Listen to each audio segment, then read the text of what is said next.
Press दिवस के शुभ अवसर पर आप सभी को प्रेस दिवस की हार्दिक बधाई। मैं रजनीकांत और आज जो विचार और विमर्श होना है जिस शब्दों पर जिस टॉपिक पे वो पत्रकारिता पे है। और आज हमारे साथ बहुत सारे सीनियर जर्नलिस्ट हैं जिन्होंने अपना पूरा करियर पूरा योगदान जो है पत्रकारिता को दिया है, समर्पित किया है। और आज प्रेस दिवस पे लोगों को जानना चाहिए कि पत्रकार और पत्रकारिता क्या है, उनके मायने क्या है और समाज में किन चुनौतियों से हम लोग जूझते हैं और किन परेशानियों का सामना करना पड़ता है। ऐसे तमाम मुद्दे हैं जिन्हें हर लोगों को जानना चाहिए। तो आज हमारे साथ ब्यूरो चीफ है हिंदुस्तान अखबार के आशुतोष कुमार आर्या जी का, इनका सबसे पहले हम स्वागत करते हैं अपने शो में। लोग जानना चाहते हैं कि आज पत्रकारिता है और तमाम चीजें हैं, लोकतंत्र का चौथा स्तंभ माना जाता है और पत्रकारों के हिसाब से अगर देखा जाए तो क्या कुछ आप देख पाते हैं लोकतंत्र की मजबूती के संदर्भ में? पत्रकारों को चौथा स्तंभ भले ही कहा जाता हो, मेरी नज़र में यह पहला स्तंभ होना चाहिए ताकि बाकी तीनों पे इसकी नज़र हो। ये तीनों को बैलेंस करने का काम करता है और उनकी गतिविधियों को समाज तक लाता है और समाज की जो समस्याएं हैं, रूढ़िवादिता है, उसे उन लोगों तक पहुंचाने का काम करता है। ऐसे में हम सीधे तौर पे कह सकते हैं कि यह समाज की आँख के रूप में काम पत्रकारिता करती है और इस पत्रकारिता में आज स्वरूप बदलते जा रहे हैं, या यूँ कहा जाए कि इस समाज के ही कुछ चार स्तंभ में से एक आध स्तंभ ऐसे भी हैं जिसके कुछ कड़ियाँ, पूरे स्तंभ को तो नहीं लेकिन कुछ कड़ियाँ ऐसी हैं जो पत्रकारिता को ही डवाडोल करने पे तुली। ऐसे उन कड़ियों को पत्रकारिता दिवस पे मैं गंभीरतापूर्वक चेताना भी चाहता हूँ और समझाना भी चाहता हूँ, साथ में सलाह भी देना चाहता हूँ। पत्रकारिता कोई बच्चों की खेल नहीं और इसे कंट्रोल करने की गलत मंशा से अगर कोई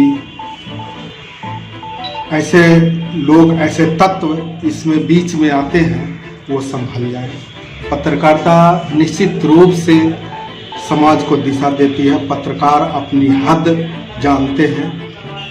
तमाम जिले के लोग, हमारे साथी पत्रकार साथी बंधु अपनी हद को जानते हैं कि हमें किस हद में रहना है और ऐसे हद में अगर घुसपैठी अगर कोई करने का प्रयास करता है, वह बात कोई साधारण नहीं होगी। लोग इसे गंभीरता से लेंगे और इस गंभीरता से निपटने के लिए आवश्यक कदम उठा सकते हैं। जैसा कि आप सुन रहे थे, आशुतोष कुमार आर्या ने काफ़ी स्पष्ट रूप से, ब्यूरो चीफ है, काफ़ी समझ है पत्रकारिता की, इन्होंने कहा कि इसको खेल ना समझे।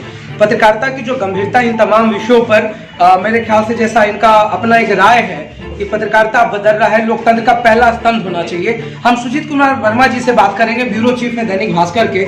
क्या कुछ मायने, जैसा आशुतोष जी ने कहा कि पत्रकारिता बदल रही है, परिदृश्य बदल रहा है और काफी गंभीरता से इसको करने की जरूरत है।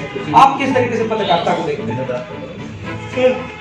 पत्रकार दिवस पर समीक्षा कर रहे हैं हम लोग पत्रकारिता की दिशा पर भी कुछ साथी लोग बैठे हुए हैं।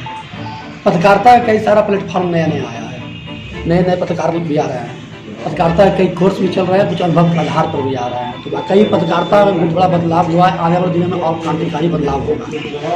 और व्यवहारिक रूप से देखा जाए तो सोशल मीडिया के इस दौर में एक आम आदमी भी पत्रकार है।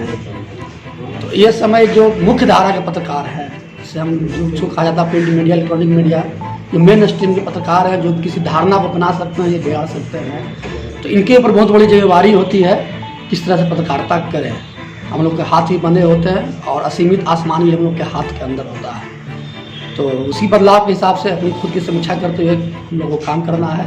इसी बीच में किस तरह समाज के साथ मेरा संतुलन बना रहे हैं, प्रशासन का समन्वय बना रहे हैं, उस पर भी विचार करके मेरी लोग काम करेंगे। जैसा कि आप सुन रहे थे, जो परिचर्चा है इसमें इलेक्ट्रॉनिक चैनल्स की अगर बात करें तो उनकी भूमिका और महत्ता जो है अभी समाज में बढ़ती जा रही है। बहुत सारी चैलेंजेस होते हैं जिसमें आप ब्रेकिंग और तमाम चीज़ों पर नज़र होती है लोगों की, लोग उम्मीद करते हैं, मगर कभी कभी जो ये इलेक्ट्रॉनिक चैनल में जो गंभीरता होना चाहिए और तमाम चीज़ों पर जब प्रश्न चिन्ह उठने लगता है, तो ऐसे में हम राजकुमार मिश्रा जी से जानने की कोशिश करेंगे कि जो चीज़ें अभी चल रही है इलेक्ट्रॉनिक चैनल के संदर्भ में, उसको लेकर के आप किस तरीके की चुनौती को समझ पाते हैं और क्या कुछ होता है जब अचानक आप देखते हैं कि कोई एक न्यूज चलता है और उसकी विश्वसनीयता पर फिर सवाल उठने लगते हैं। आखिर ये जो हड़बड़ाहट की पत्रकारिता होती है इलेक्ट्रॉनिक चैनल में खास करके, और उससे कैसे निपटा जा सकता है? लेकिन हड़बड़ाहट की तो पत्रकारिता नहीं होनी चाहिए। इलेक्ट्रॉनिक्स मीडिया फास्ट है, इसमें भी कोई शक नहीं है, लेकिन सबसे पहले लोगों को चाहिए कि पहले संयम बरते। जब कोई सूचना प्राप्त हुई है तो सबसे पहले प्रयास करें कि स्थानीय थाना प्रभारी से उसका कन्फर्मेशन हो जाए। अगर थाना प्रभारी की उसमें व्यवस्था देखी जा रही है तो वहाँ के जो वीडियो होते हैं, टीओ होते हैं, उनसे कुछ न कुछ कन्फर्मेशन होना चाहिए, तभी न्यूज़ को फ्लैश करना चाहिए। सबसे बड़ी चुनौती होती है जब किसी तरह का आपदा आता है या फिर धार्मिक उन्माद फैलाया जाता है, उस समय पत्रकारों की चुनौती और बढ़ जाती है, क्योंकि अब सोशल मीडिया का ज़माना है। एक व्हाट्सएप ग्रुप में 100 लोग जुड़े रहते हैं, 200 लोग जुड़े रहते हैं, और सभी लोग करीब 10 से 15-20 ग्रुप में जुड़े रहते हैं। एक मैसेज उनके पास पहुंचता है तो बिना सोचे समझे वो मैसेज को शेयर करना शुरू कर देते हैं।